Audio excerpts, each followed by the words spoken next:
KBS lah. Sepatutnya paintball ni kita nak promote lagi pada KBS. Okay, Tuan, kenalkan diri dan mungkin dah berapa lama berkecimpung dalam sukan paintball, terutamanya jadi referee ni. Okey, nama saya Muhammad Safil bin Rosli. Saya dalam paintball ni daripada 2009-10 macam itulah. Sebagai player and then saya jadi ref ni dalam 3-4 tahun dah. Okey, untuk tahun event ni kita ada 3 padang. So satu padang kita tempatkan 12 field ref and then satu timekeeper di luar. So total kita punya ref ada dalam 39. Actually ada untuk ref saja pun ada dia punya persatuan sendiri. Yes, kita ada 2 persatuan di Malaysia ni.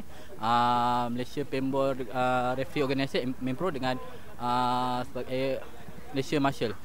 Macam MPC. Macam mana abang tengok sekarang perkembangan sukan paintball dan sebagai referee tu macam mana dia punya penglibatan juga?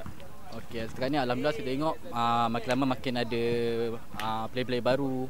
And then benda tu pun kadang tengok ada diorang buat event corporate setiap company, macam company ni dia buat event corporate dan diorang berminat dia join kat tempat paintball tersebut lah untuk main lebih serius. Biasanya pemain paintball tu memang akan auto boleh jadi referee ataupun memang ada kelayakan lain juga? Sebenarnya kebanyakan diorang akan ambil kursus lah. Kita ada kursus untuk referee tu sendiri. And then bila dah sampai tu kita akan bagi OJT macam on job training dalam 3-4 kali and then kita akan serap dia sebagai referee. Saya tengok tadi kalau dalam padang tu rasanya lagi mencabar jadi referee. Ada yang kena pergi kepada player untuk pastikan dia dah mati ke belum. Rasanya lagi banyak kena tembak kot. Apa lagi cabaran referee? Sepatutnya memang betul. Kita akan untuk confirmkan hit, kita tak boleh panggil dia luar. Kita kena akan masuk dalam, kita akan pen check dia. So kita untuk panggil dia call out lah.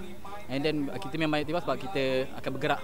Dia cabaran dia kita akan berdiri lebih lama daripada player-player akan keluar masuk, kita still stay kat dalam. Pernah terjadi ke contoh situasi yang abang nampak player tu dah kena tembak tapi dia tak mengaku ke, ada pertengkaran ke, pernah macam tu? Itu normal, memang akan ada juga. Dia akan cuba kita kadang mungkin dia tengok ref baru ke apa ke, dia kata saya tak kena tembak. Mungkin kita dah kena confident lah, memang kita hit, kita hit. So tu ada pentingnya penalti. So penalti ni bila macam playing on, dia kena dia lap, itu ada penalti major. So macam tembak dah mati, dia tembak orang lain lagi, tu for one. Saya minta pendapat peribadi abang ya.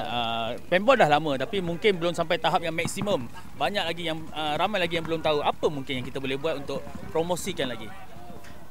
Okey, kita sekarang ni pun tengok nak try untuk masuk ke KBS lah. Sepatutnya paintball ni kita nak promote lagi pada KBS. Sekarang ni kalau ikutkan orang kenal paintball ni macam tak semua lah. Ada tahu ni paintball. Ni paintball ni apa kan? Kadang tengok TV ke kebetulan ada macam dia umur ketati memang apa tu kan. So yang macam event-event corporate tu pun baru kenal kan. Orang-orang first time main. So saya rasa sepatutnya benda ni kita dalam BS sendiri tu kena wujudkan paintball sebagai sukan yang utama jugalah.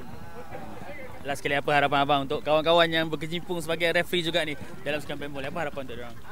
Okey, saya rasa harapan saya semua dapat bertahan lah hingga esok hari dengan cuaca panas ni.